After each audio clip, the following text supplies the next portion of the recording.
What's good, everybody? What's good, everybody? It's Big Game James, man. We back in the building, and it's the Big Star Show. You know what it is. We back in here. We about to talk some Cowboys football after the smashing of the Giants. Now we got them Carolina Panthers on deck, 1-88.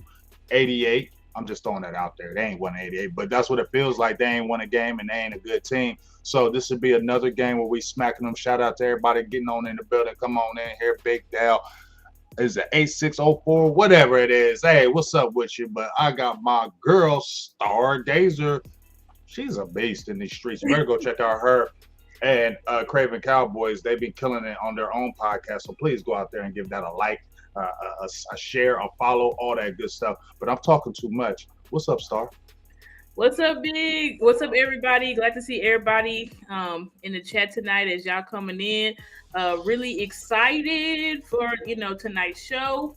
Hopefully, we can get into some things about our team and talk about how we can dominate the Carolina Panthers this Sunday.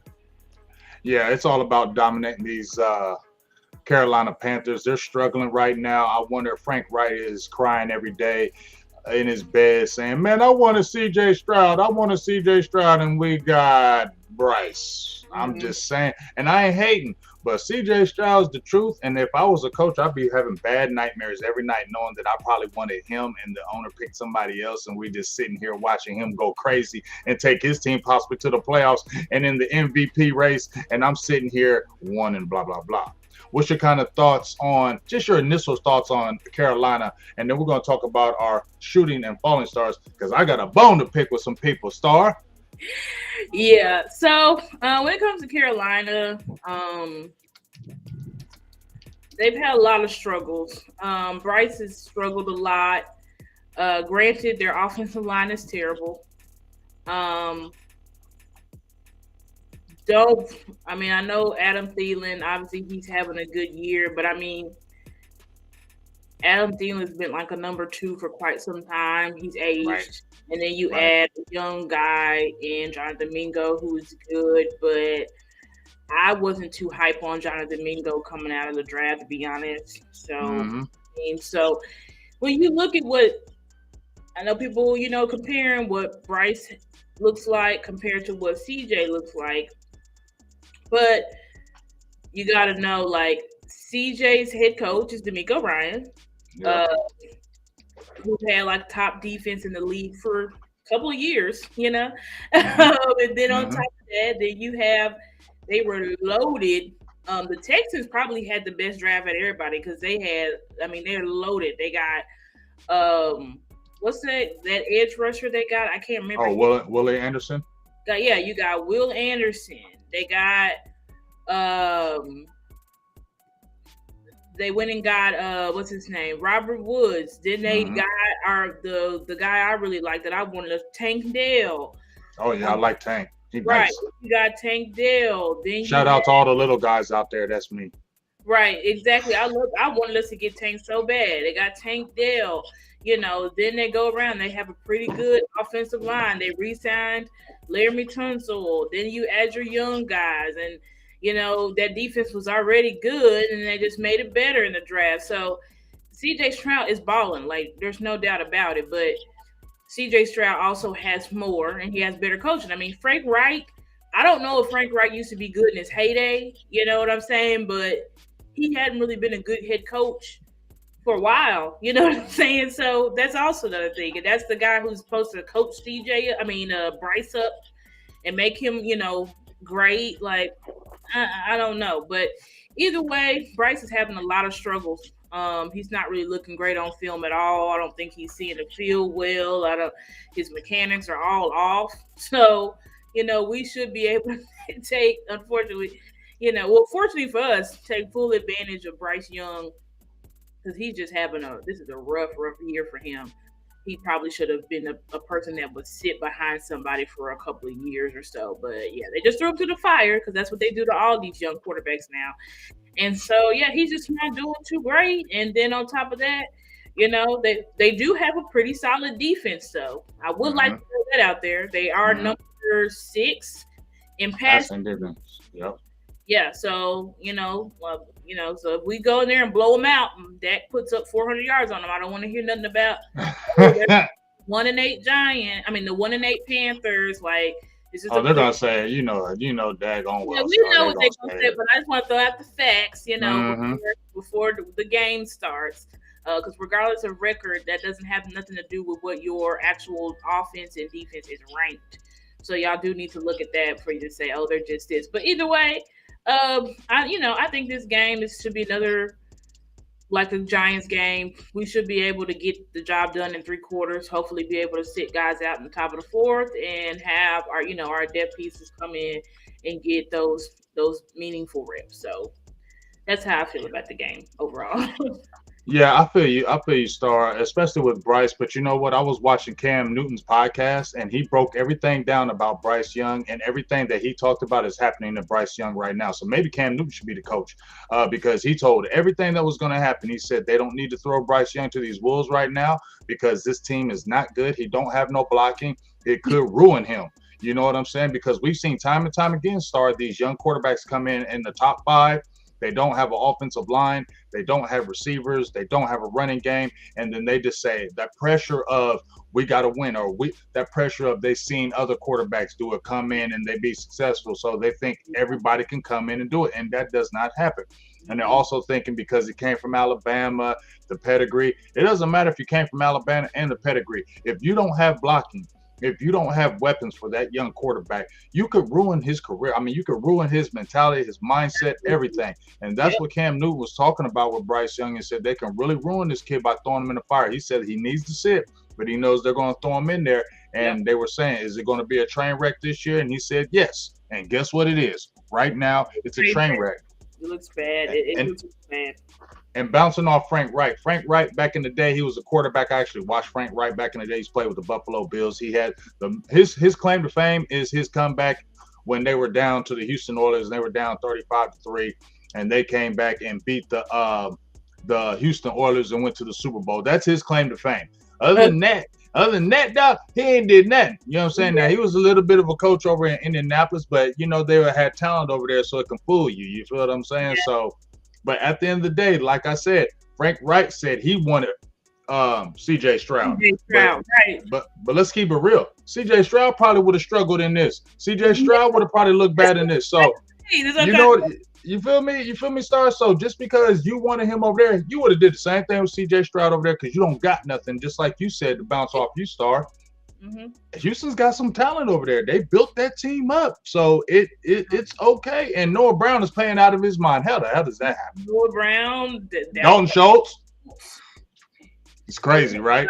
Playing there, both of those guys are playing well for CJ. So CJ has guys over there, and like I said, he has a good coach. Oh, and he has Slovic, which is as his offensive coordinator, which is from Shanahan Street. So like, let's just stop it, guys. Like CJ has it pretty good over there. Like, you know what I'm saying? He's falling out, but he's got it pretty good over there. So. Yeah, he definitely has it pretty good over there. So let's not just go overboard with that. But hey, I'm sorry.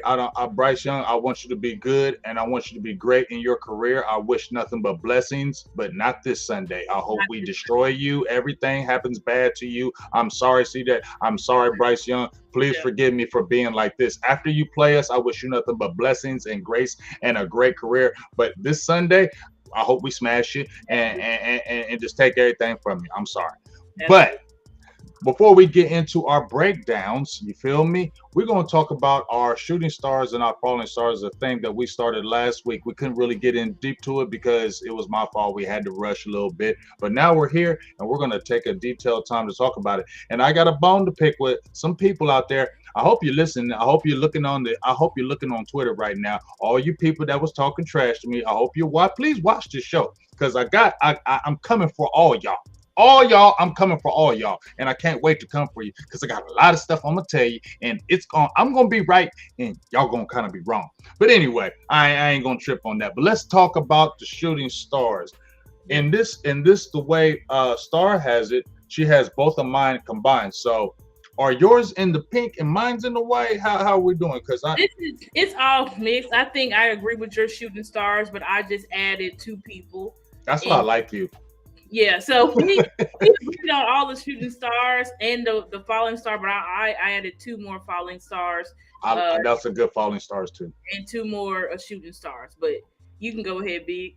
All right, well, let's first, and you bounce off me when I go. So the shooting stars first, Rico Dowdell. I mean, obviously, this was a coming out party to me, right, Star? We've been Yeah. screaming on Twitter, screaming on Twitter, screaming on Twitter. Please get Dowdell some carries. Every time he gets in the game, he gets one carry, 7 yards, one carry, 9 yards, one carry, 10 yards, and then we don't see him again for 5 series. Stop doing that, Mike McCarthy. And Yep. I'll give Mike McCarthy credit, Star. I don't know if Cowboys Twitter is bullying him or whatever, but we was ringing that real loud about Rico Dowdell, and he finally Yep. got in there and did his thing. We Hmm. were talking about throwing the ball. Dak did his thing, but Rico Dowdell, 12 carries, 79 yards, 6 yards a carry. He had a touchdown. He looked explosive. He looked strong, and that is bodes well for us going forward. But how do you feel about Rico Dowdell and that performance Um, against the Giants? Definitely, I've been calling all season for us to please use all of our running backs and not try to make Tony Pollard this bell cow that he is Right, not. right. So obviously Rico, very physical runner. Just he has good vision, and he just has the ability to just he's one of those running backs that really can make nothing out of something, and or something out of nothing. So he's a very and you're hearing about how Jerry, how Mike, I mean, all of them know the type of attitude that he brings to our team. And the person that comes into my head is somebody similar like a Isaiah Pacheco. Think about how Isaiah Pacheco, I'm not saying Rico is Isaiah Pacheco, but Mm-hmm. basically you look at how Kansas City offense is and how our offense is. They are they're a team like we've now switched over our philosophy to a true West Coast style offense, which is we use the pass to set up the run, right? Compared to previous years, we've been Air Coryell, where you run to set the pass. But we're the opposite now. And so you see somebody like Isaiah Pacheco who really complements the Chiefs offense well because although you have Patrick Mahomes, slinging that thing around, you also have someone who can really bring that physicality on the ground. And these are not guys that are like super huge, like a Ezekiel Elliott or like a traditional power back. They have like a different type of build, but they still bring that like physicality and that juice, when they're on the field to where guys really don't really want to tackle them. They're just very I don't know if just physical is the best word I can use to describe describe Rico. So I'm really, really high on Rico. Hopefully I tweeted out this week. They asked Jerry about it. Jerry said, "Yeah, they're going to be an excellent 1-2 punch." I said, "Well, that means Rico will definitely, Right, definitely be getting more snaps." right. If you hear Jerry say he playing, Yeah, he's playing, so he will be playing and he will be getting more snaps. And it's for the greater good because we saw when Rico actually got some real snaps, then we saw Tony trying to run harder. You know what I'm saying? mm-hmm, You see mm-hmm. how competition works. It worked for Michael Gallup. It looks like it's probably, going to work for Tony Pollard, although he can't do what Rico does, as well as in that middle. But, hopefully we'll just be able to just have them complement each other more, just like we did last year with Zeke and Pollard. Yeah, I totally agree with you. And just like you said, when Jerry starts talking about it, he's going to be in there. But I have been talking about this star the last few days on my show and a couple other shows. Is Yeah. that you just mentioned it? I don't know why we're trying to, and I don't know why they tried to do it even when Zeke left. That they tried to prove. They're always trying to prove something. They're always trying to prove to us something. You don't got to do it. First of all, you paid him $10 million. We all knew you weren't signing him to a multi-year deal. And in my opinion, this is Tony Pollard's last year because unless he gets another offer somewhere that's Yeah. going to make a little bit more money, this is his last year, in my opinion, because they're not going to pay him a lot more money next time. He's not getting the numbers. So Right. this was one of those one-year rentals, much like Dalton Schultz. This was your last year, so we're going to use you because we don't really got nobody else, and we can't trust Rico because he's always injured. So that was the situation. But when I look at it, like you said, he's not a bell cow. He never was. He was a change of pace back.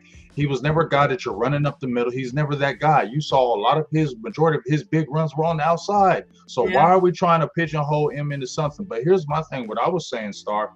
The Cowboys, if you looked at the history of the Cowboys, they've always had a dominant type running back. Emmitt Smith, Tony Dorsett, DeMarco Murray, Ezekiel Elliott, they've always had a bell cow type running back. That's what they like to do. They want to run the ball. They want Yep. to stay in that 90s and run the ball. That Mm-hmm. is not conducive for the Dallas Cowboys because we don't have that type of back on the roster. So if you don't have that type of back on the roster, then you need to use what you have and you need to mix and match.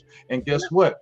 Our strength right now is not the run game. Our strength is the passing game. So Yep. what we need to do is throw the ball and then run, and Then then the team will be better. And guess what has happened when Mike changed his philosophy? Because we saw it in Green Bay, you threw it all the time and then you ran. Now yep. you scrap that damn run game, and what is happening now? We averaging 30 a game, Scar. Yep. Now we're averaging 30. Our offense is taking off. It's I think right now we're probably ranked. I know we're ranked like top 5 for sure. Mm-hmm. I think we may be like number 1 or 2 in the past like 4 weeks. So I mean, we've really this offense has just really taken off. It's taken off to a way new level. And I'm like, isn't this unique that, like you said, even with Roger Staubach, Troy Aikman, Tony Romo, they always had Dak at the beginning of their career. They always had these running backs, these super dynamic running backs that they were able to be quarterbacks on pretty much what you would call a ground and pound type of offense, right? Mm-hmm. But now what we're finding, and this is pretty interesting, but what we pretty much said is that we believe that Dak's arm can take us to the Super Bowl because Mm-hmm. that's pretty much what we've done, and we haven't done that in the past. I don't know if Troy could have done it or not. I know people said Troy made all the throws and all that type of stuff. He could make any throw, but Jimmy did say we had it. Our offense was run like that because I knew if we had Troy passing too much, he would make mistakes. So it's just like that. Then that's what Jimmy Johnson said. So that's not me taking a crap on Troy Aikman. Obviously, the Right. man had 3 Super Bowls, Hall of Famer. So, You just but keeping it real. that's just what it was. Then you have somebody like Tony Romo. Tony Romo's best year was 2014 when we were doing what? Running the ball. That was Tony Romo's best year. I think they said that was his low-key like MVP season Mm-hmm. next to Rodgers. And so the fact that Dak is having an MVP season throwing the ball with not much running game. So it's very interesting to see how the times have changed. But I think Dak is making everybody a believer because of the way that he's performing, the way that he is being able to make plays off script and all this type of stuff. It's basically like like Mike said, took the handcuffs off of Dak, and Dak said, "Hey, I got it right here. Just rely on my arm. Right. I got it." Like, that's what he's doing. So it is what it is. But All right. Well, like I said, I like that theory. Dak is playing his best football I've ever seen, and I'm not even just saying this because it's in the air right now. yeah, I've intently watched, and I'm sure you have as well. I've yeah, intently watched his career since he's come in the league, and this is the best I've seen him play, especially absolutely. throwing the ball. This is the Absolutely. best I have So, seen him it's throwing the seen ball. him play. And honestly, he actually is giving me more confidence because I'll be the first to tell you I haven't been the most confident in Dak when he throws the ball. I have not. I'm gonna be honest. I'm not trying to bash him or nothing. I love Dak, but I have not been the most confident in him throwing the daggone ball. I have not had full confidence in him, but I am slowly turning my ways. Like, okay, maybe he can do this really throwing the ball because he is playing phenomenal. The balls he is throwing right now is some I haven't seen. These are Right. these are lasers, Star. Laser. These are lasers, and I'm like, okay, I like this, and it looks fluid. It looks Yep. natural, like I've been wanting to see. It looks natural. You feel me? Exactly. What I'm saying, Star? Yep. And that's what kind of is getting me excited over there. Like, yeah, we really can throw. We can throw the ball to beat you now. This ball, yeah, we can throw this ball. I mean, we have the quarterback. You see, and getting into like our next 3 people, we kind of look Brandon Cook, CD Lamb, Dak Prescott. I mean, these guys, I don't know, but it's just like you're just really seeing the chemistry on the field. Mm-hmm. And there was a stat that came out. It's like Dak is best in the league right now in deep throws, and he's got 0 drops. 0 drops. on passes 20 plus yards. These guys are really, and shout out to Craven Cowboys and Cowboys Fan Talk, because we really talked about how it really seems like not on just the offense, but also with the defense, the way that they're talking about Dak and how we need to win for Dak, we need to play better, we need to step it up. Like, this is what you hear teammates saying about Hall of Fame type quarterbacks. Like, it's an honor to play for Tom Brady, right? That's what everybody. It's an honor to play for him. It's an honor to be on a team. It's an honor to play with Rodgers. It's an honor to play with the Drew Breeses and stuff like that. So when you see this type of stuff, because we've always heard rants and raves about Dak's leadership, but we're seeing players saying I wish I've never seen players really pump up Dak's play to this certain degree. We're like, no, he's the best. And I feel like Dak's just making everybody a believer, and I feel like that's what you need, because he kind of is the engine. He's always been it, but I just feel like he was restricted, and people couldn't. They always said Dak's great. He has these great moments where we think he's going to be this great quarterback, but then it's the consistency, because we have games that he just doesn't look right. And now I feel like the fate. Dak's got his own fate. He's got control of his destiny now, and we see what he's doing. I'm like, this is the last time you seen Dak play like this. Was what, college, Mississippi State days? Yeah, I personally haven't seen him play like this. If you want me to keep it all the way. I'm saying, when it comes to where it's like, this is a guy where he's like the man on the team, and everybody's like, we're behind you. That's I would agree. When they rose from obscurity and they were not ranked, and they end up being the number one team in the nation, that's when everybody was like, okay, this is real right here. And he put everybody on his back, and he led that team. And that's what he's doing right now. And I totally agree with you said, Star, when you said that we all knew Dak had the leadership. I heard Troy Aikman said, hey, Dak is a great leader. But leaders, it don't matter how great of a leader is if you can't throw that damn ball. That's what he said, and I agree. It's like, you can be the leader all you want to, but if you ain't completing passes, I don't care how much a leader you are. They ain't gonna keep following if you ain't completing passes, no matter how good of a leader you are. They're not gonna do it. I don't care what nobody tells me.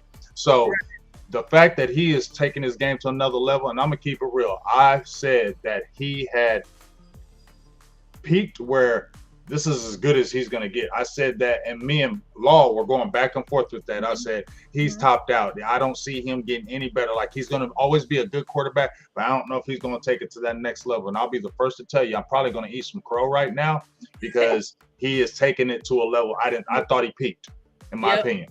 I felt like Dak had peaked, and this is what he is. He's going to be a good quarterback and throw, but I'm going to go ahead and say I was wrong. I'm going to go ahead and say I was wrong, because I haven't seen him throw the ball like this, in my opinion. I have never seen him throw the ball like this. I haven't. So he has taken it to another level, but that's another thing of Mike McCarthy backing the hell off, giving him the offense, letting him do this himself. It seemed like all through his career, somebody was always guiding him.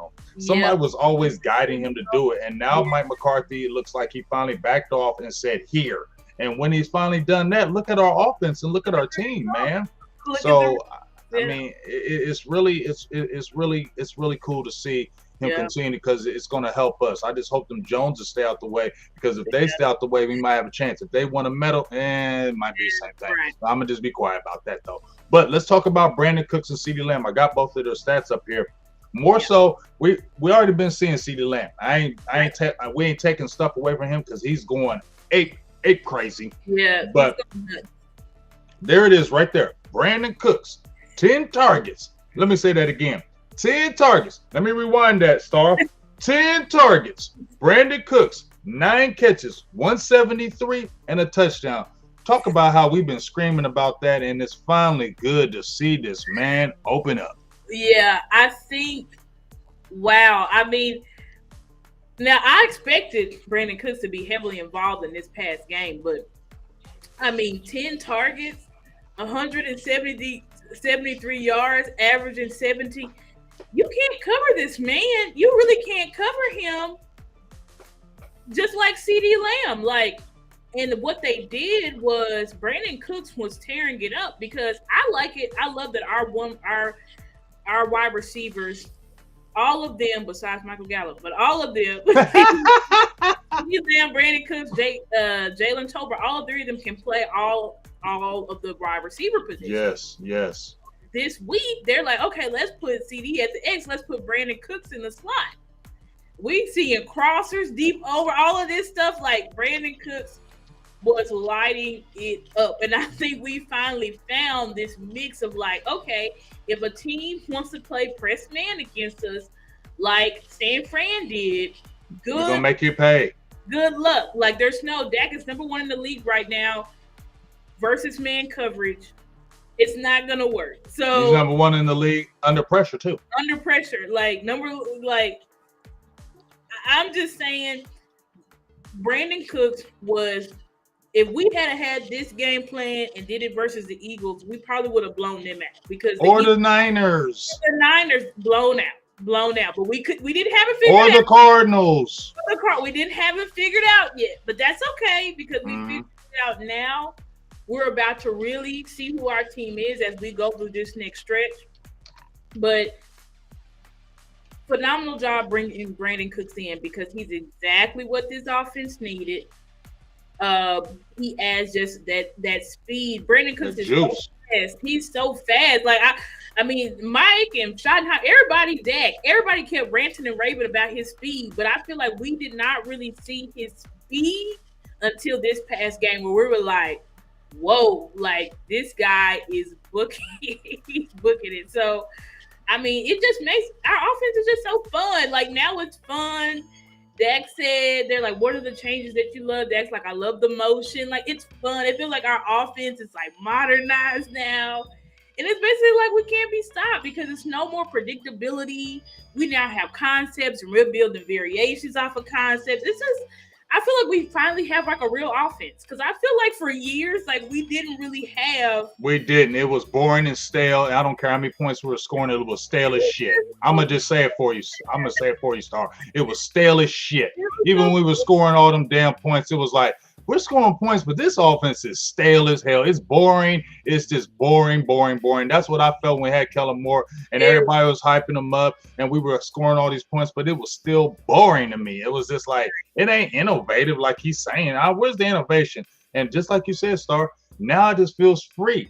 Now, the only thing is, Mike McCarthy, don't you revert back to that old ways when you're playing these top teams, okay? Because we've been beating up some lesser teams. That's great, okay? Yeah. But when we play these other teams, you better have that same energy. You know when they say, "Hey, have that same energy when you see me face to face." This is what I'm telling Mike McCarthy. Please have that same energy because when you're doing this, we are an unstoppable type team. When you're using your weapons, I'm going to go a little further. When you said, we finally seen the speed in that game against the Giants, I'm going to say, I seen that speed in the Chargers game because that's when they really started trying to hit Cooks. Yeah, that's and true. when we did that end around to him and you saw him skirt out there and I'm like, okay, why aren't we doing more things with Brandon Cooks? He is fast. Very fast. He is very fast. I don't know, but I mean, we also haven't had a speedy guy. A burner. We have never had a burner. Like this guy is a burner. Like it's fun to watch. That's it's exciting. Look, we smiling. We finally smiling about the offense. It's exciting. I mean, I can't lie, Star. I'm actually anticipating each week because I want to see what this offense is going to do now. Exactly. Let's see what they're going to do this. Right. Yes. That we haven't had because compared with Scott Linehan, we knew what we was going to do. Ground and pound, easy, play action. Under Kellen Moore, let's be honest, we didn't know what the hell was going to roll at. You are factual. We had different game plans every week. So we're like, we don't know what the hell we're going to roll out here with. But with this offense, like we finally have like staple plays, concepts, things we could. I'm like, we have a real offense. That's what I'm saying. Like this for the first time, like I feel like we got an actual, real, fun offense, creative offense. Where I don't see anybody gonna be able to just say, "Oh yeah, we knew what they was gonna do. We just knew they was gonna just do the same old thing, same old Cowboys." Like no. So yeah.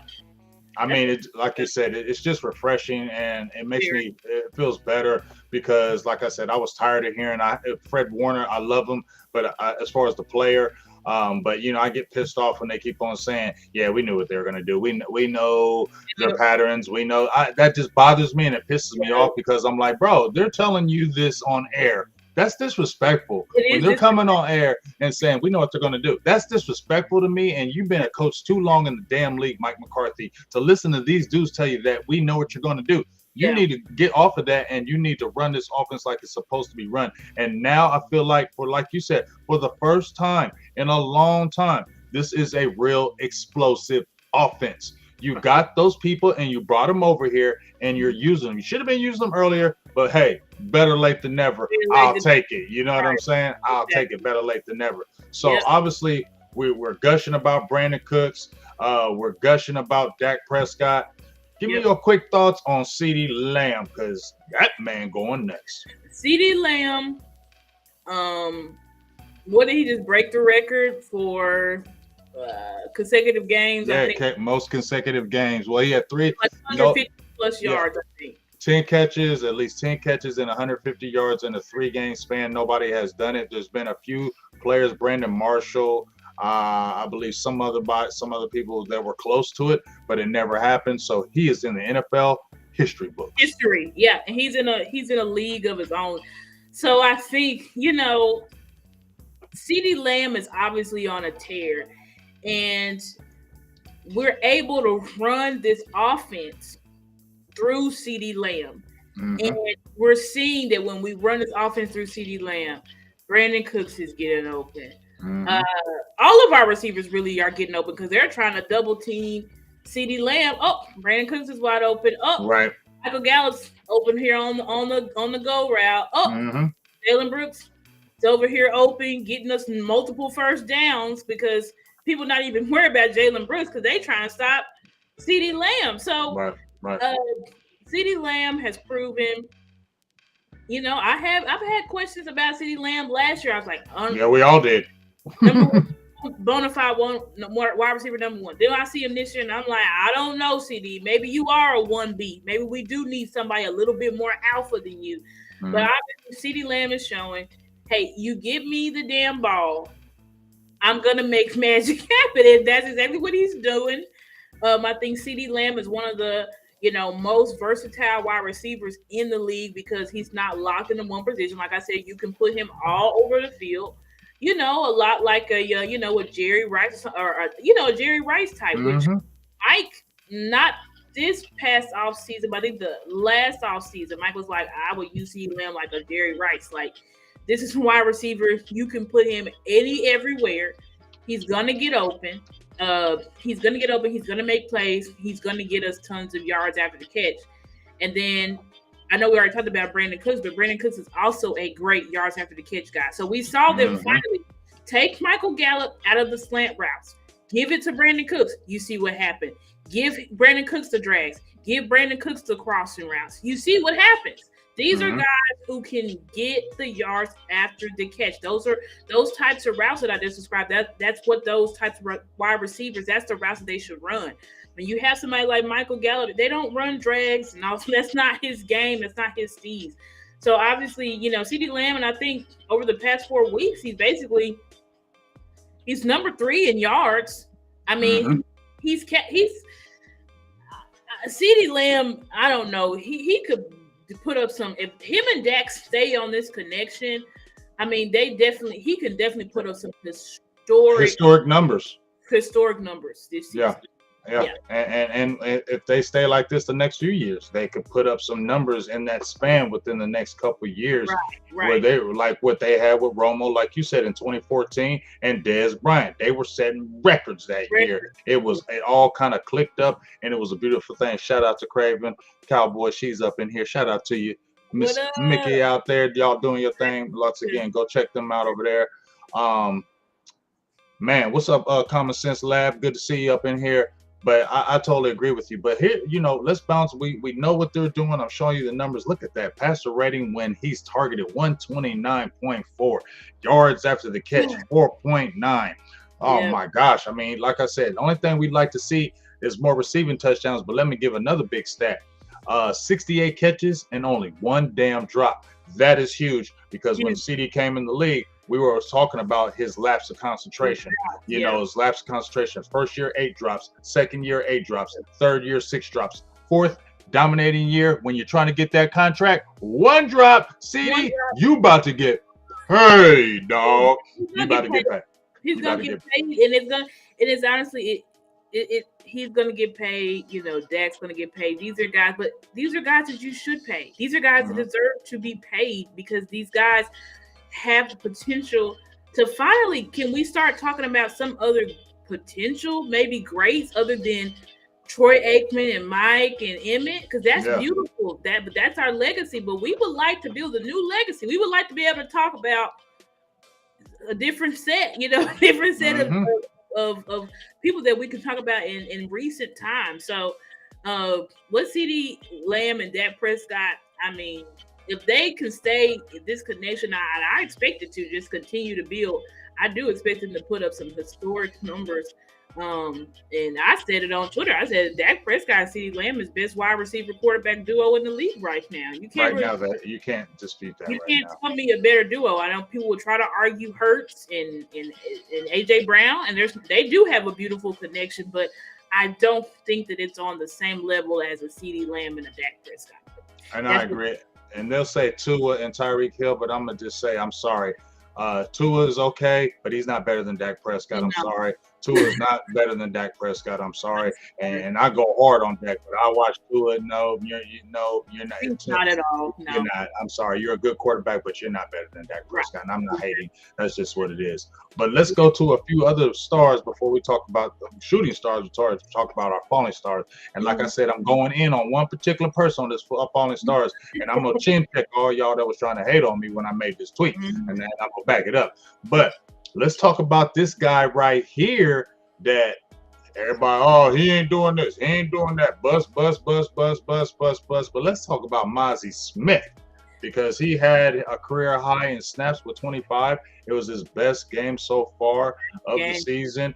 Talk to me about Mozzie Smith and how you feeling about that. Yeah, Mozzie, as Big said, had his best game this week. It's really starting to click and come together for Mozzie Smith. We've been able to see his strengths, right? But he was struggling because everybody's strong in the NFL. So you're not just going to be able to overcome linemen and stuff like that with your strength. But now we're seeing Mozzie starting better to use his hands, how to use his leverage, right? We saw him actually finally be able to make some actual plays on a stat sheet. He almost had a sack. I think he had a tackle for loss, but there were just multiple things that he was doing to really affect the game. And I said, you give Mozzie Smith a couple of years, he's probably going to be the most dominant nose tackle in the game because the kid's fast. That's another thing. Mozzie Smith is not just I'm just a dumpster truck and I'm just going to sit here in the middle of the field and just clog up blocks or, take up blocks. But this guy has speed on him as well as the strength. So you could only imagine, this is just his rookie year. Once he gets into his man body and has the speed, I mean, this guy is going to be very, very, very dominant, not only in the run game, but I think he'll also be able to give us some juice in the passing game as well. He still has to work on his get off, but I think his get off has improved. And for some reason, it's like his slow, to me, when I looked at him on film, I'm like, it looks like his get off is a tick slower, but it being a tick slower seemed to help him make some. It's slowing him down though mentally. I like it, the get off. We talk about the get off, and that's great. But it looks like the game is slowing down for him, bouncing off what you're saying. Right. So it's like instead of just being a typical penetrate, I'm going to get upfield, it seemed like he's watching, he's looking. He's processing things. And so, Mozzie is definitely, and this is great because this is what you call mid-season form, so instead of him I'm coming out hot and I'm getting all these snaps and then now I'm going to wane off at the end of the season, it's seeming like going into this second half of season playoffs, he's trending up. So that's great. That is great news. That's what we need. That's great news for us. So shout out to Mozzie for just progression and being able to make his impact be felt on the field. Yeah, for sure. I mean, this is like you said, this is what we need right now, because this is the perfect time that he's doing it, especially with Jonathan Hankins, who's balling out as well. Those two are Well, basically playing well at this right now at the perfect time, right? This is midseason, and you really want to do it the second half of the season. Really want to really turn it up, yeah, and that's what we really like to see. And I'm excited about it. I never thought Mozzie was going to be a wrecker as far as like getting sacks right. and anything like that, but we needed him to stop that run game, and Yes, that's what effectively is done. And at least in that Giants game, you made the note, keep Saquon under 100 yards, and guess what? yeah, That's what would happen. we And did. let me get this question out here from my dog Mel, right quick. Shout out to you, Mel. He says, "Big game. Do you feel like we need to win out?" I mean, it's going to be tough because I feel like Philly's putting pressure. But here's the thing: these next 3 games are going to be critical because Philly's got that nice little tough schedule right here because they playing these Chiefs, they playing these Niners, and they Yeah, playing a couple other teams yeah, before they play us, and yeah. those are top teams. So I'm looking at that first before I feel like if we have to win out. So I'm Matter. really going to have to really check out those Eagles and how they're playing before I can sit there and feel like we need to win out. But what I am saying is, we right now we can't lose no more NFC games. You know what I'm saying? We gotta smack these NFC teams because all our losses are NFC, and Yeah, those can come back to haunt us, especially that damn Arizona game, and that's what pisses yeah. me off. But I'm not gonna try to talk about that right Talk now about because I it, get very angry when I do. But yeah. let's talk about another shooting star. Star is Deron Bland. And before you say anything, you know what I love about Deron Bland? I don't mind a guy talking trash. You know what I'm saying? I don't mind a guy Yeah. talking trash at all. But I love how you never hear nothing from this dude. He don't say one daggone word. He say humble as hell, and he is what the number 2 rated cornerback in the league per Pro Football Focus. He's the number Yeah. 2 rated. But look at these numbers right here, and look at these numbers the first 2 years. Was he got like 10 interceptions in his first 2 years, Star? Yep. 10 interceptions. I mean, remember he only played half the season last year. Right. And he led our team in picks. So this guy is The truth. he's the truth. He's honestly playing at all. If there's an NFC cornerback that's gonna get all pro nod over him, I mean, I'd be shocked. Mm-hmm. He's just playing lights out, and he's getting better and better and better.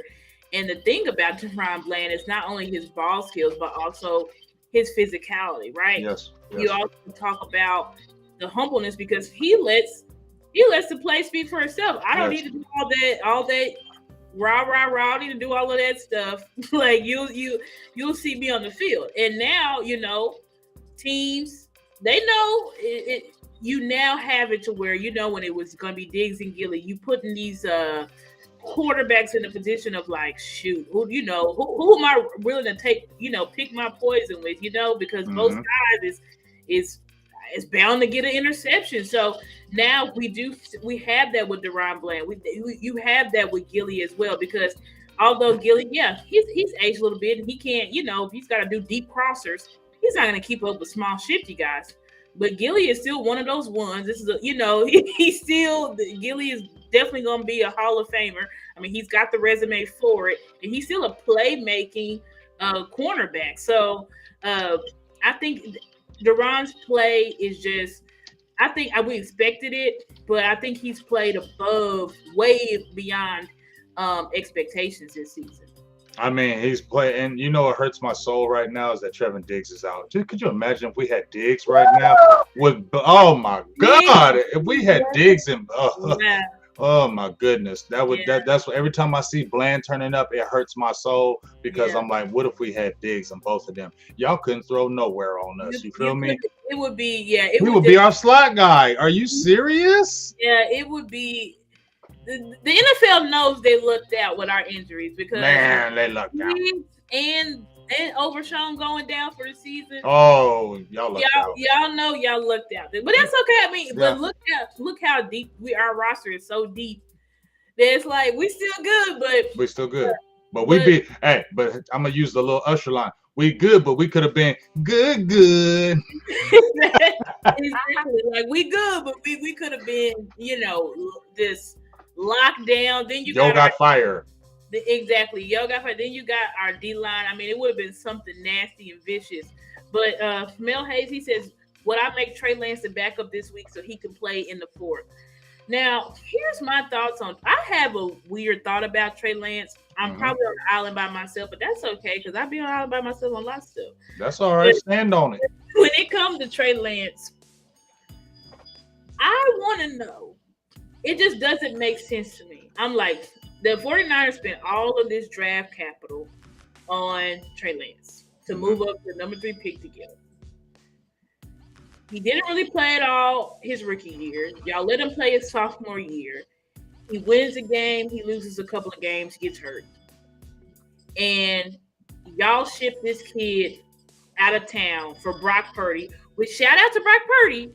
But when you're talking about physical attributes, they don't have the physical.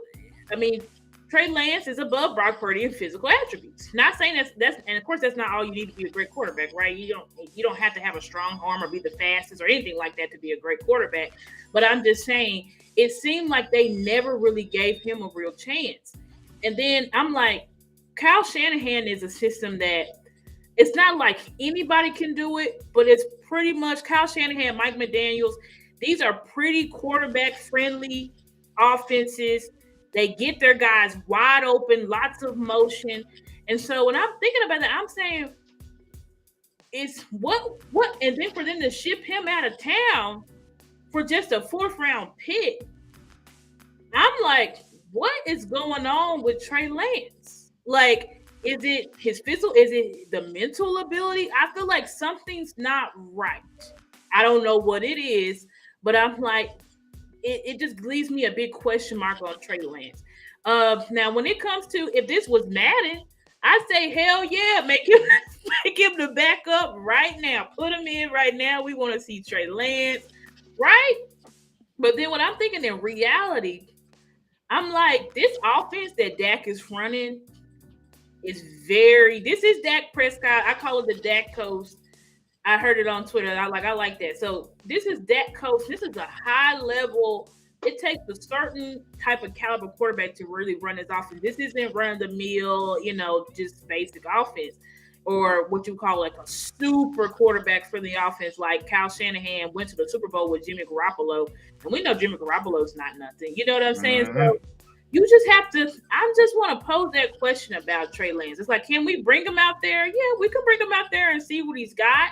I know some people said maybe, we could put him out there and maybe we can get some draft capital for him next year.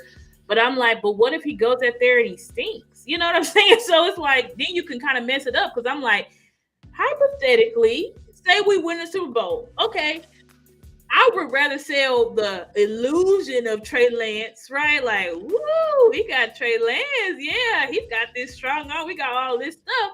Then we put him out there unnecessarily, and then it's like, yeah, he's not looking too good. So that's just my opinion. Now, because my opinion, Trey Lance go down. If Dak Prescott goes down, it's a wrap. I'm sorry.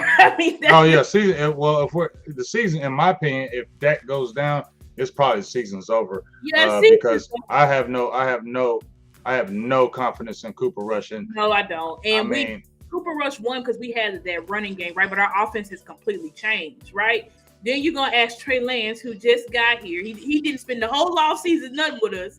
So then you have Trey Lance, who just got here, thinking that he's going to lead us up to the Super Bowl.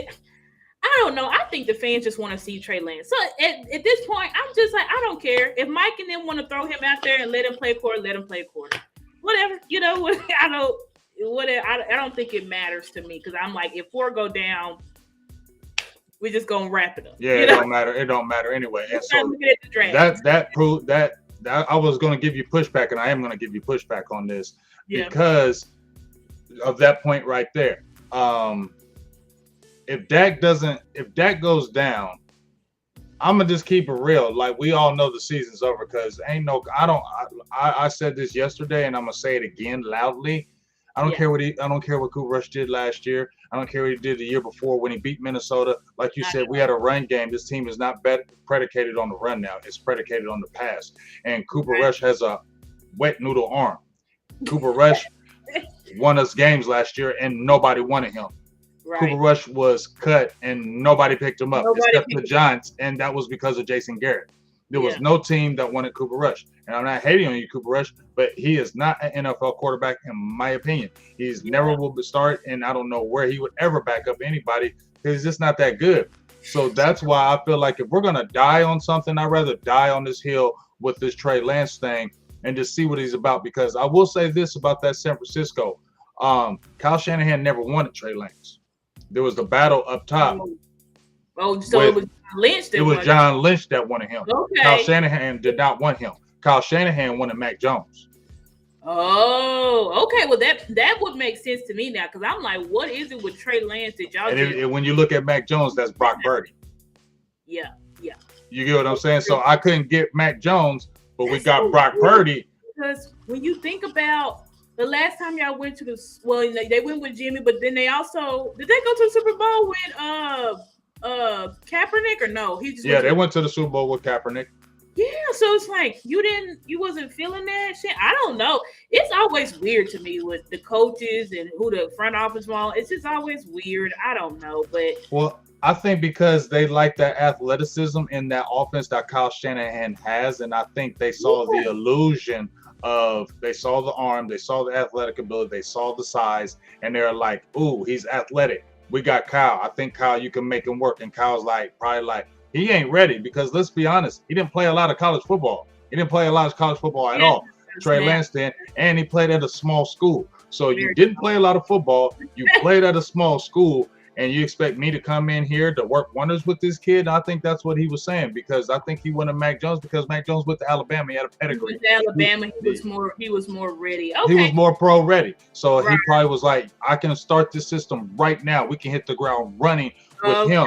Whereas if Trey Lance, this is going to be developmental. And how long is this going to take? And I feel like that's what happened. They were trying to develop him. It wasn't work. Then he got injured. And it's like he's set back, and then we're gonna have to wait all this time because he was out. And they're like, we can't do this, bro. Our jobs are on the line. Our jobs are on the line right now, and we ain't got time to wait. So we need to get somebody playing right now. And I think that's why they gave up on the experiment and they jumped at a draft pick to kind of catch back what they lost because they traded a lot to get it. So they try to get back what they lost. So that's what I think. Okay, that would make sense. He's a project quarterback. And Kyle Shanahan, he's basically like the team. We're in win now mode. So we're in win now mode. We ain't got time to wait. I don't have time to sit here and develop this kid. Okay, that would make sense. That would make sense. I think so. Okay, that makes sense with Trey Lance. So sure, y'all, if y'all want Trey Lance to go out there and see what he can do, put him out there, Mike. You know what I'm saying? In my opinion, if you traded a fourth for him, then you're not going anywhere with Cooper Rush. Cooper Rush can't do anything with this team. Then why not put him out there and make him to me, I think he should be the backup the rest of the year. I don't care if he plays good, plays bad. I just want to see if there's anything there because we already know what Cooper Rush is. There ain't nothing when you bring a Cooper Rush in when Dak goes sit down. We know what Cooper Rush is. He came in that Giants game and they still didn't do nothing when he was in there against the sorry Giants team. So I'm sorry. I don't got no love and no Cooper. No, I'm not hating on you, Cooper. Let me not say I don't have no love for you. That's wrong. But what I'm saying is, football-wise, I ain't got no love for you. Football-wise, Cooper Rush. So I'd rather see Trey Lance be the backup the rest of the year and see where you could go. So that's just kind of my thoughts on it. So let's move over to the Falling Stars, and then we're going to get into our 4-star points for the breakdown of the Carolina game. Now, I'm saving him, that top guy, for last, and I'm going to let you – I'm going to do Schoonmaker by myself. I want you – you do Tony Pollard and Nashawn Wright, and then once you're done with them, you throw Schoonmaker to me so I can go get at it. Okay. So I got Tony Pollard as a falling star because we've been saying it. Tony Pollard's vision is not great, not too good. Seems to really it just seems like Tony, now, like I said, this last game, it seemed like he was running with more juice. Other games, he just really hasn't been giving us much at all. I mean, and even you look at this game, he got the majority of the carries, but he still only averaged 3.5 yards. Meanwhile, Rico averaged 6 point something. And I just think Tony Pollard, like, we knew this was going to happen. We knew Tony, his yards per attempt this year is 3.9, guys. We knew that he was not fit for this role of trying to make him the lead guy. And I'm sad for Tony because, he had the opportunity to prove us wrong, but he just has done nothing but prove us right, unfortunately. And, we can do better, try to get him some outside zones and stuff like that. But it's like, hey, man, like, you were supposed to be the guy, this year. And I am at the point where, we need to mix Tony in. But, I mean, if you want to know who really is igniting the physicality, it is Rico. And I hate to say that, but, I mean, it just is what it is. I don't think Tony Pollard, and I know, Tony Pollard's not the same, guys. And I don't care if in every game, he's had a 10-yard plus run.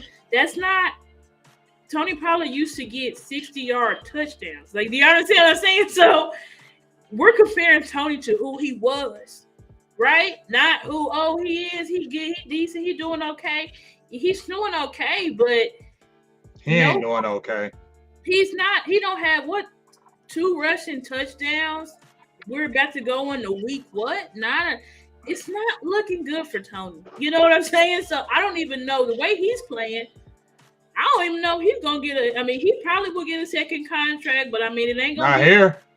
Not here. And it's not going to be very lucrative elsewhere. I mean, it's real bad for him. It's real, real bad. So that's why I have Tony Pollard as a falling star because, wow, this was last year.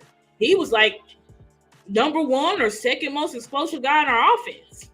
And this year, it's like complete fall off. It's a complete fall. I don't care how you try to spin it. It's a complete fall off. I mean, this is a guy, he made Pro Bowl last year, over 1,000 yards. I mean, Tony Pollard's not, I don't think he's going to crack the 1,000 yards this year. I mean, he's not looking good, especially since we've also changed the way our offense is. It's just not looking great for Tony. So that's why I got him as a falling star. And then when it comes to Nashawn Wright, I have not really seen much progress from Nashawn. And that last touchdown that the Giants gave up, that's on Nashawn. Like, I'm surprised at Nashawn, and I know people will kill me for saying this, but I would have rather kept Kelvin Joseph over Nashawn because at least Kelvin Joseph was a special teams guy. He obviously was able to make plays on field. I know people talk about the penalties, but don't talk about him being the only person to turn the ball over versus the 49ers. Give us great field position. If we actually score a touchdown there, we possibly could have won that game. Like, no one talks about that. And so Nashawn Wright, I think he just is who he is. And he's just a corner that just did not, he's got the height and all this stuff, but he just did not translate well to the NFL. I mean, every time he's had a chance, it's just like he doesn't look great out there. He looks about average to below average. And I mean, that's exactly what he looked like on versus the Giants. I know he got that pick last year versus the Titans, but I don't think Nashawn is very good. And then he also doesn't give you very much on special teams. So unfortunately, I just don't. As I said, I wish we had kept KJ over him because at least KJ had athletic ability. KJ could have been our replacement CJ Goodwin. You know what I'm saying? I know that's not what we drafted him for. I know we drafted him to be a starter, but I mean that's not what he was or what he is. But he gives us more athletic ability and physicality than Nashawn Wright. But that's just my opinion on Nashawn. But I agree with you. They were both overdrafted. They should have never drafted Kelvin Joseph, in my opinion. They should have went after Asante Samuel Jr. That's who I wanted. They should have never touched Kelvin Joseph. And I'll always say this, red flags are real. Pay attention to red flags because when you have red flags coming out of college, they're real. And I just feel like Kelvin Joseph, I said this when the day they drafted him, I said that was a mistake. He's not going to do anything here. People were killing me, Star, Yeah. killing me. I'm like, I don't care. I'm gonna stand on it. And I kept on trying to say, oh, he got the athletic ability, but man, he just concentrated on too many other things, man. He just worried about two other things. Worried about Twitter and his rap career. Now, hey, go rap, do your thing. I ain't hating on you. I'm not saying good rims or nothing like that. But if you like to rap and I heard you rap, it ain't that good. But hey, go ahead and do your thing and make it happen. Because right now, you don't have a home right now. Right. Maybe another NFL team will pick it up, but when you got those red flags following you, teams will Nobody- be a lot less to pick you up after that. And just to say with Nyshawn Wright, we forgetting that Sean Wright was inactive damn near all year. Yeah. All year last year. He got activated in that Tennessee game only because of injuries and things of that nature is why he got activated. He was inactive all year. We kept on wondering, why isn't that shot right not active? So what does that tell you? He wasn't that good. You know what I'm saying? And they overdrafted him. They were doing their whole defensive draft and they overdrafted him once again. And remember, he really should got cut last year in the preseason. But because we didn't have enough corners, he kind of, I think we may have had an injury and they kept him. He slid by, but he's not that guy. Yeah, he's just taking up space on the roster. To be honest, he's just not good. But it is what it is. It is what it is. Hopefully, Izzy Mukamu, because he needs to step his game up too. Hopefully, those guys, because without Trevin there, and you got Jordan Lewis who's been you know what I mean? So we got these other guys that are on the squad. Y'all got to step your game up because you're gonna need you down for the home stretch. So now let me get to my guy now. Or let me get to my guy now, and then we'll do our 4 points to victory. And my falling star is Luke Schoonmaker. And I hope all you people that when I made that tweet are listening to this, please. You listen to this. Matter of fact, do I need to pull my Twitter up? I think I might have to start. Give me 1 second, I might have to pull my Twitter up. Because you know what? Here's the thing. I'm not hating on no Luke Schoonmaker, okay? I'm not at all. I'm not hating on him. I think maybe he could be something down the line. But you picked him in the second round. So I made a tweet, Star, about Luke Schoonmaker, and I said, basically, Henny's coming back. Let's roll with Ferguson, Hendershot, and then McEwen, and sit him down for a little bit. I'm not saying get rid of. I said just sit him down for a little bit, and let's go with those other guys. Now I know Hendershot hasn't been great. I know, but you know what? He wasn't that bad last year. We were hyped about both of them last year. Ferguson and Hendershot, they both look good together. Hey, obviously he had to get better this year, but he had the injury bug. He only played 3 games, so you didn't get no full sample of it. But everybody's trying to tell me that Hendershot was playing terrible. No, he's not. He didn't really get to play, and they're like, oh, he dropped the ball. He only had 1 drop. See, people, y'all cherry pick. Y'all, so first of all, I'm gonna tell all y'all people out there in them streets, them Twitter streets, y'all listen to a few people that talk about a certain player, or you feel like they the only God out there that say something, and when they say something about a player, then y'all want to jump on it. You get what I'm saying? So once people say, oh, Schoonmaker can block, then all y'all want to cherry pick. Now, don't none of y'all want to look at no tape. Don't none of y'all want to look at anything else. All y'all want to tell me he's a great blocker. You drafted Luke Schoonmaker, which was a mistake, drafting him in the second round. Y'all drafted him in the second round. You already had 2 tight ends that were up and coming from last year. Then you drafted another tight end in the second round. So my thinking is this, Star, if you already had 2 up and coming guys and then you drafted another guy in the second round, then he better be really good. You know what I'm saying? He better be really good, in my opinion, to come in there and do that. And he has not. He has 8 targets, 3 catches, 3 drops, 14 yards, 4.7 yards a pass play. Okay, and he dropped a big touchdown. Now, y'all not gonna tell me out there in these streets. Y'all not gonna tell me, oh, Schoonmaker's a better blocker though. That's all I heard on the tweet. But it's good. After this show, Star, please go to my Twitter. Look at that tweet. Did you see how many people all they said was his blocking? I did see it. Did you draft a tight end in the second round for blocking? Are we serious? Are we serious that you drafted a tight end? So this is what I'm gonna do, right? Watch this. This is what I'm showing right now. These were the tight end stars. I got them on the screen right now that were drafted. Okay, Dalton Kincaid with Buffalo. He going nuts. He going nuts right now over there with Buffalo. Josh Allen is feeding that man. Okay, Michael Mayer.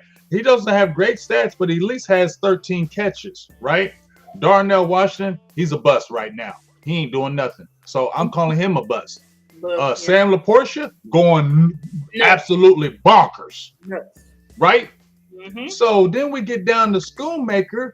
So if you look at these tight ends that are drafted, it was like first, and these guys, Sam LaPortia was in the second round, Musgrave second round. These guys were in the second round. You understand what I'm saying? And they're making differences on their team. You're not going to sit there and tell me about no Luke Schoonmaker that he's a blocker. Y'all sound crazy and you're dumb to me. If you're sitting there and telling me that you're justifying Luke Schoonmaker because he can block, or we can't take him out because he can block. Y'all make no damn sense in your head that you got that tight end to catch the ball. You didn't get that tight end to be a great blocker. In the second round, you can get how many tight ends that you can draft that can be really good blockers that don't add you no kind of value catching the ball. Come on now. Now, what sense does that make that you spent a second round premium pick, a premium pick on a tight end that is doing nothing, absolutely nothing for your team? This is week 9. He has 8 targets. Let me say this again. This is week 9. He has 8 targets. He is offering you nothing right now. So what are you going to sit there and tell me that he is doing great right now because he can block? Hell no. That's a mistake. He's not doing good. Maybe he might do something later, but right now he's a bust in my opinion. He was overdrafted. And he's 25 freaking years old. He's older than all the tight ends on the roster, and he's doing absolutely nothing. So he's a falling star. And guess what? He had one target in that game, and guess what happened? He dropped it. So I don't want to hear nothing about no Luke Schoonmaker. Everybody who's on my Twitter, shame on you. If y'all just talking about, oh, he can block, but he can block. Just go have a seat and somebody had the nerve to tell me, maybe you just don't know the position. Because he can block? Y'all sound stupid. So I don't mean to call you stupid. I'll say silly. I don't want to be wrong.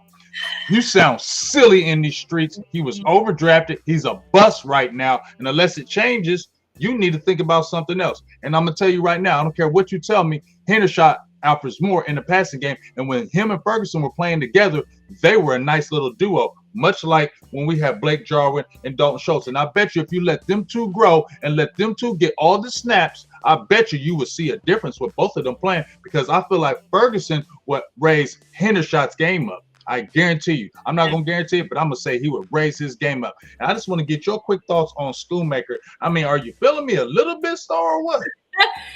So this is what I think about Schoon. You know, when we drafted him, obviously I was taken aback. I'm like, who the hell is he, right? Then you watch him, and Luke Schoonmaker is I think his blocking is very, very good. Like I could almost say, you know how some tight ends are almost like honorary linemen. He does have that ability. I think we did reach on him and we did draft him that early because I think Mike had a different vision for what this offense was going to look like. And I think in Mike's head, he's like, okay, we need at least 2 good. We know Henny is not a great blocker. He is a pass-catching tight end. So I think Mike thought, okay, shoot, we need 2 good tight ends. Let's draft Schoon.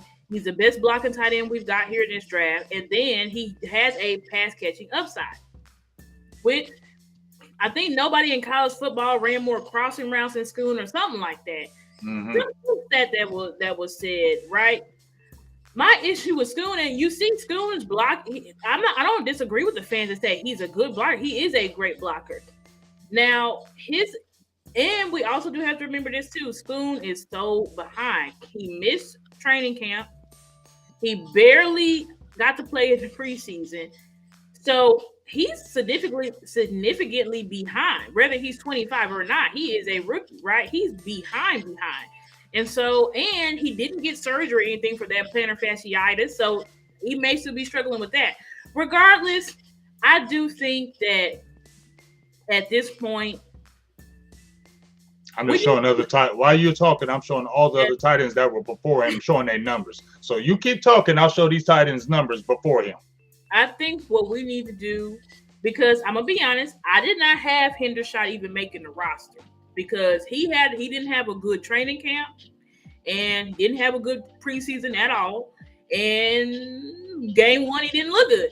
Then he gets hurt. So I'm like, this guy. I think what they should do is make it a competition battle with them, and let the best man win it out. Because it seems like competition seems to be working. It worked for Michael Gallup. I think it's going to work for Tony Pollard. Obviously, like I said, we saw Tony Pollard running harder and actually running to contact instead of trying to avoid and pussyfooting around, especially against cornerbacks. You know, it's different with linebackers and D linemen, but when you're avoiding cornerbacks, it's like, Tony, this is not a good look. So I think they need to let him compete it out because I'm not. Yes, we were high on Henny last year, but from what I've seen in the training camp all season, he didn't look too good. But I think obviously them two, they want to be a part of this roster. They want to be on the field. So let them two battle it out. I think we need to activate Hendershot and let's see and let the best man win. You know what I'm saying? Uh And huh. that's who I think we should roll with. So because we're down to giving Schoon the past couple of games, the man's only got one target. I think he's dropped all of them. So I don't know if it's a mental thing with him because it's just simple stuff we ask him to do, and it's like he is wetting the bed every single time. So I don't know what it is. I mean, we brought you from a pro style offense from Michigan. I mean, you should be able to catch a simple pass. I mean, I don't know what it is with Schoon, to be honest. He just looks like a deer in headlights, like he just don't know what to do.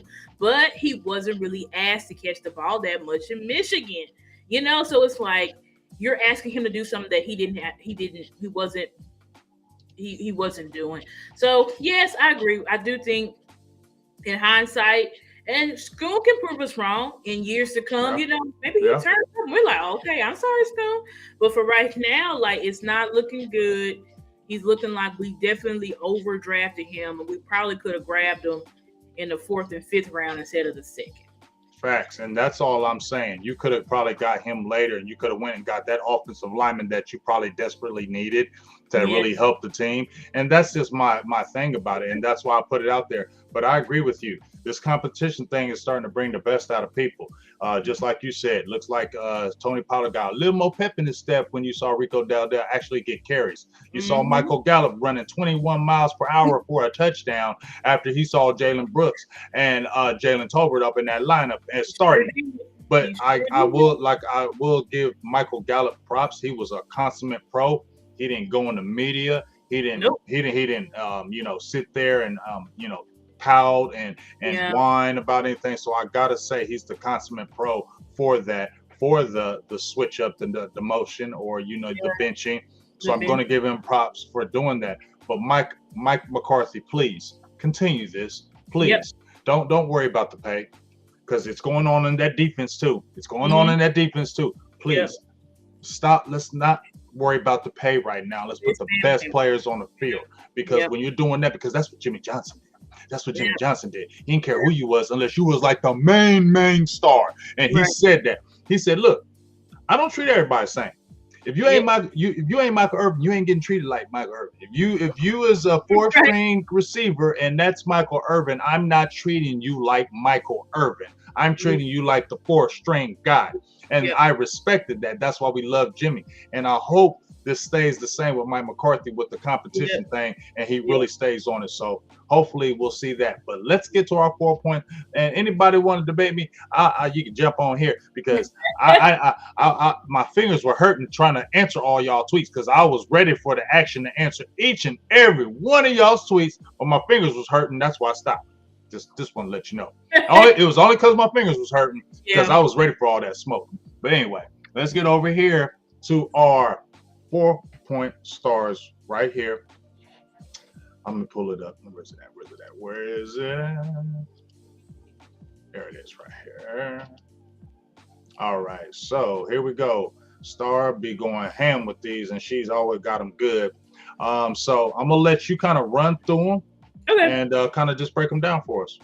Yeah, so pretty much the main guy over there with the Panthers. I went through and looked at the Panthers' only win when they beat the Texans, and Mingo and Thielen had a good day. Now, neither one of them reached 100 yards, but collectively they had over 100 yards. I think Thielen maybe had like 70 something yards. Mingo had maybe about 60. So, but because Thielen's the main guy, uh, and obviously he's Bryce's favorite target because it's pretty much his only Yeah, I target. know about it. Right? So it's like, just keep this guy under 100 yards and you should be fine. Um, if he gets over 100 yards, I probably would still be fine, but I just think him going over 100 yards is going to make them more competitive. Um, I said force 2+ turnovers because Bryce, he did not turn the ball over in that Texans game. And that's probably how they won. Protect That's the why ball. they won. Yep. Just keep the score low. Just let the defenses battle it out. So you also have that. So I do think this is a game where Bryce isn't too good. We have a very fast D line. We have good corners. We should be able to get a couple of turnovers because we're kind of behind. The past 2 seasons we've been number one in turnovers, and we've kind of waned on that.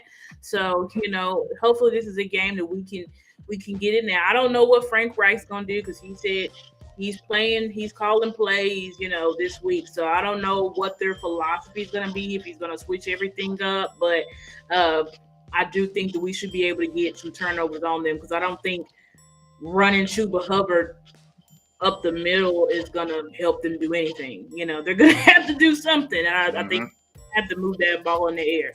Use a variety of personnel. I had this again last week. Just because it's not like I'm not saying we have to use personnel variety to win the game, but I'm saying we should because again, this is like another game like we had last week where this is a team of significantly less talent. So our starters should be out by the top of the fourth quarter. So this is a time to get all of our young players, all our depth players, more playing time to just get them prepared in case we need them down the stretch. And then I said, always we want to prevent turnovers. Oh, I got the Giants up there. What the hell am I doing? No, You keep going. You keep going. You keep I always going. want to, prevent turnovers because turnovers can keep a lesser team in the game, right? So we just want to be sure to, protect the ball. Obviously, that's a big focus of our offense this week. Mike mentioned it, even though Dak only threw that one interception. He was like, "Hey, we need to get better. We didn't protect the ball this week because the goal is 0 interceptions, 0 fumbles. So we definitely want to keep that up. Because you want to be able to protect the ball, especially against lesser teams. Better teams. You got playmakers.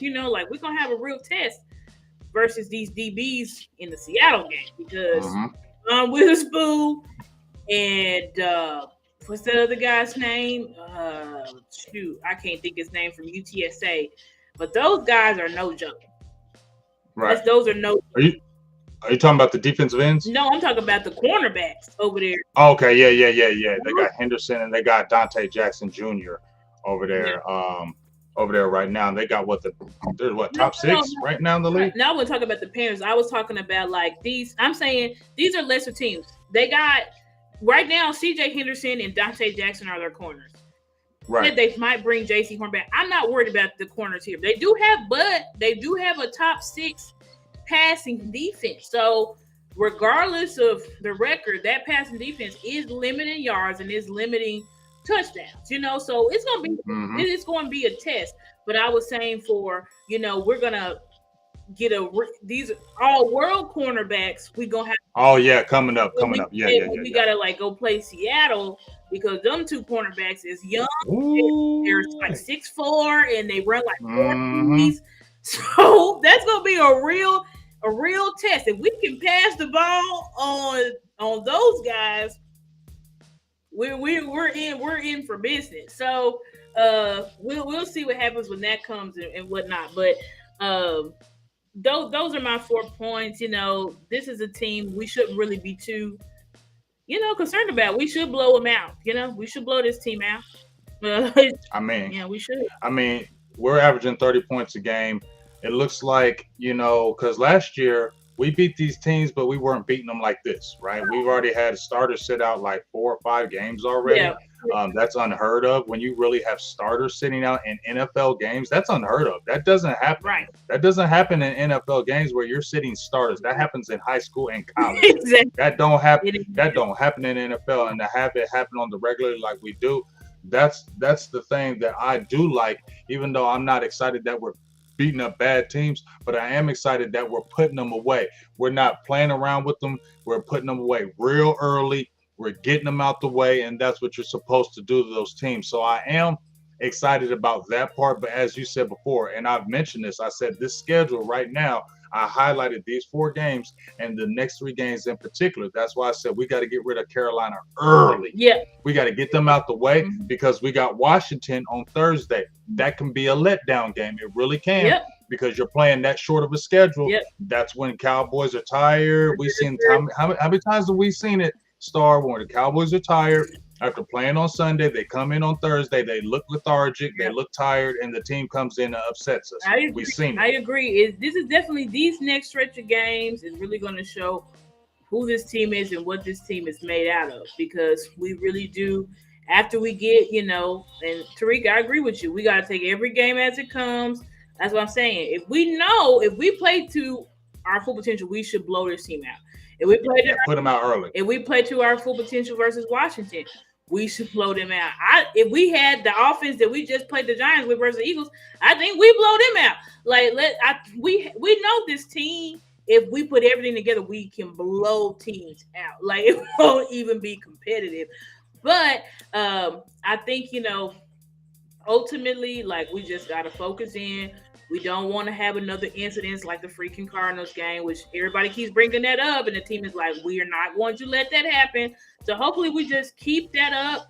Let's keep playing the Dallas Cowboys standard and not down to competition, because that's what it's going to take. We need to go steamroller because once we get to the end of the schedule, that's when we really start playing these playoff teams and stuff like that, and we really going to see what the Cowboys really what are. we made of, and are we ready for playoffs? That's what we're going to do. Yeah. So yeah, for sure. And you know what? I'm going to just tell you right now, I think that Washington and Seattle game are going to be tight games.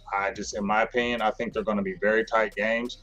I think Washington, since they're rivaled us, in my opinion, they're still rivaled. I know they always play us tough. The way they play the Eagles, they're going to play us like that. Yeah. Sam Howell, don't go in there. I'm not saying Sam Howell's a world beater, but don't go in there with Sam Howell playing around with him, because you've seen he could throw that ball. Yeah. And the Cowboys need to remember, I know it was a meaningless game to us last year, but I don't care. They whooped our ass. We gave Sam Howell a career because they were probably going to draft another corner. You feel me? Exactly. And he was talking mad trash after that game. Yep. This is really games where our defense at some point, and they've been saying it themselves, when we play against better teams, y'all have to step up, because when you're playing better teams, that means that the teams are better. So it's not going to be easy for Dak to just get 300-400 yards. If he does, great. But you should not be expecting that from a quarterback who is playing a better team. We're going to be able to put points on the board, but y'all also have to limit. And in our losses, y'all been averaging 33, giving up 33 points. We can't have that. We can't have y'all giving it up to where we got to have a shootout in playoff games. You don't want that. You don't want to have, because the more you got to have a shootout, the more I got to slang this rock around, the more chances for interceptions and sack fumbles and all types of crazy stuff. So I'm really hoping, at the end of this, as we go into this second half of our season, defense, we know y'all not this all world. I mean, y'all can prove me wrong, but from what we've seen, it ain't all world. We had to change our whole team philosophy because of how y'all playing. So please just play better. That's all I'm asking. Play better, be better. And that's it. That's all I got on that. Uh-oh, can't hear you. I'm going to go out and come back in. Oh, we can hear you now. I can hear you now. Okay, cool. Yep. I was about to say. Yeah, man. I totally agree with you. The defense is going to have to step up in that Washington-Seattle game. In particular, if you want me to be real, I think the defense has to win those games. Not saying our offense can't win it, but I think we're going to have to need our defense to be great Yep. in those games for Mhm. us to be able to win those games. We're going Yeah. to have to really bring it against the Washington Commanders, and Seattle is going to be a huge game because they're 6-3 just like us, and that is huge All right. for playoff seeding, and Yep. that is going to be major. So that's just something that is just kind of my thought pattern as we get ready to head into. Well, what's that static noise? Oh. Hold on just a minute.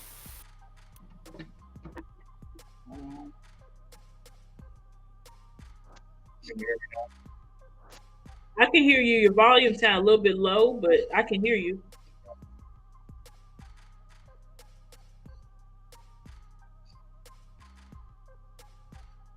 Oh yeah. Okay, I can hear you good now, and Okay. that sound went away too. So we good. All right, cool. Yeah. See, yeah, I'm freaky with it over here, boy. I know how to handle it. You know what I'm saying? I mean, freaky with it today. I was mad at my computer. Once again, I apologize to everybody out there in these streets. It was on Mhm. me. It wasn't on me today. My computer just said "F you." That's what it said to me when it came up. It was updated for a damn near 45 minutes, just staring at me like, "Yeah, boy." Not if you. Yeah, he was like, F you gonna wait from me, and I did. I had to just stare at him. He was like, yeah, I'm gonna take my time and you're gonna do what I say. That's what he said to me, and I just had to sit there and look at it and said, okay, I'll do what you say for now. So Yeah.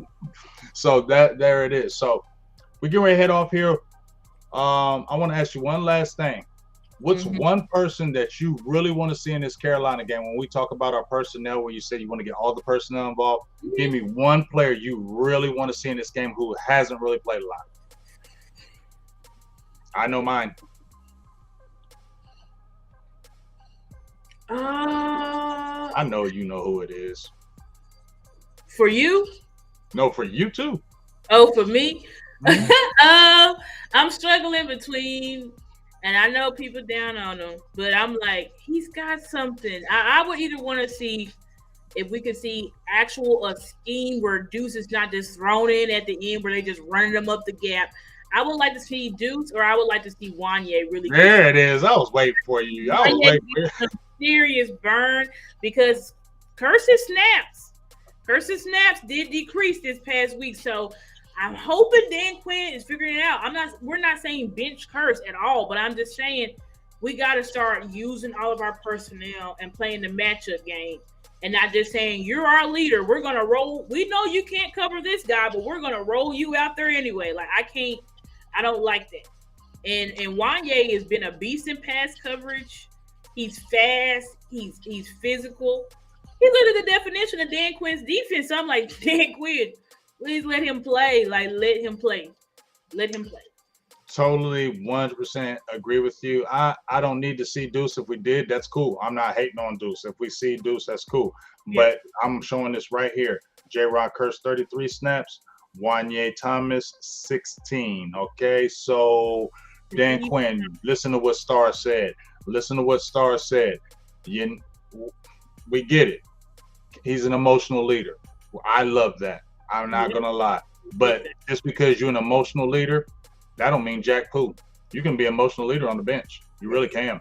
You can be a leader on the bench. Yes, you can. I've played sports and I've had plenty of emotional leaders that when I came off the field or came off the basketball court, they were like, let's go. They were always pumping up the team, but they didn't play. But you know what? They still were leaders in their own realm. But you know what? It's totally true with this, because the only player I want to see is Wanye. Free Wanye. I don't want to see Wanye needs to play. He, like you just said, Wanye needs to play. Free Wanye needs to play. There it is. She said it first. She said it first. I'm saying all the rest of this week, Wanye need to play. I might tag you, Wanye. I don't tag you players, but I might tag you on that, and I'm gonna say Star said it. Okay, so we need free Wanye, because I don't care about the emotional leader thing. I was happy when Curse, came in and do this thing, because I wasn't on Curse when he first came in. Right. Boss had to bring me over to J-Rock Curse, because I was not on Curse. So it looks like he's digressed. He's not that same player. And just like you said, we need dogs right now. Real dogs. Because we're going to be dealing with some stuff coming at the later of the season. We need Mhm. athletic ability, we need size, we need aggressiveness, we need all that, and that's Yep. what he brings to the table. So please, Dan Quinn, don't let that he's our leader, blind you. This kid can play, man, and you kept him on the roster for a reason. You Right. let him play for a reason. Now Yeah. just let the watch our defense change if you do it. Well, yep. Just saying. We saw it. We saw it the first couple of weeks. Like let Wanye play, please, because Free Wanye. What's say it again? Wanye needs to play. Wanye needs to play. There it is. I'm saying it all week. I'm gonna ask We need him to be playing. I think he will add another dynamic to this defense and just turn it up. And when he makes plays, he does ignite.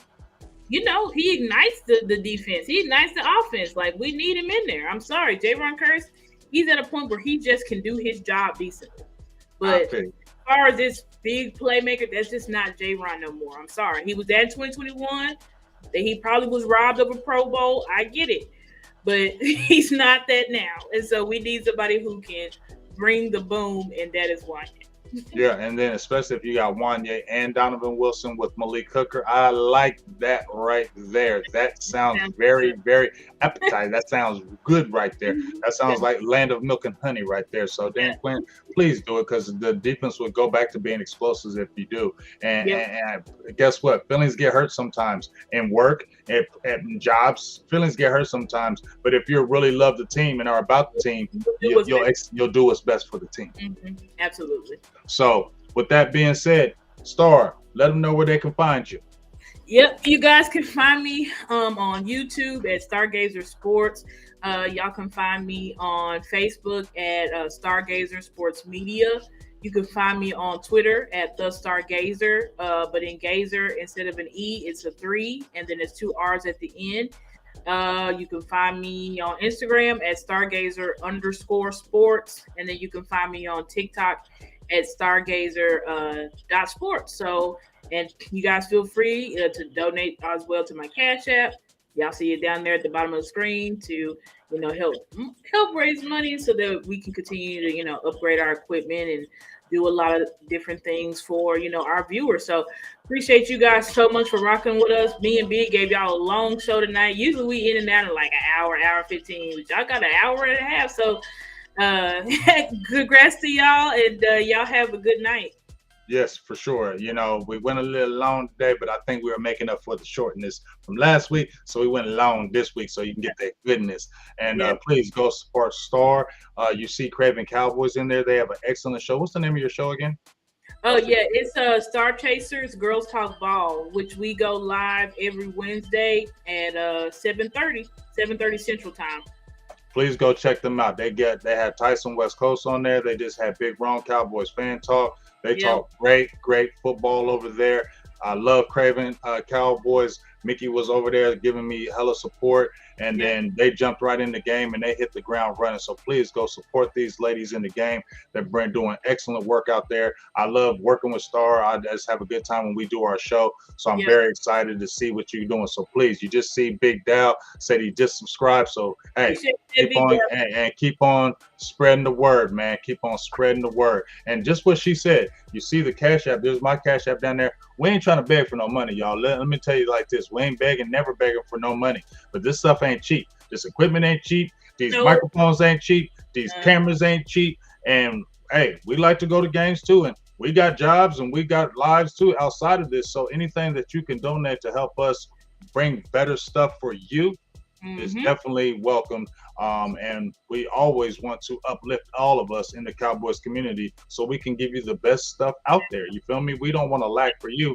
We put a lot of energy in this. So if you'd like to donate, there it is. But please go support more than anything, especially my ladies out there, Craven Cowboys and Stargazer. So for myself, Big Game James, Miss Stargazer, the Big Star Show, we'll be talking to you next week as we get ready to play down Washington Commanders. That's my most hated team. I can't stand them. They disgust me. So we'll see you soon. And we are out. Big Game James, Star.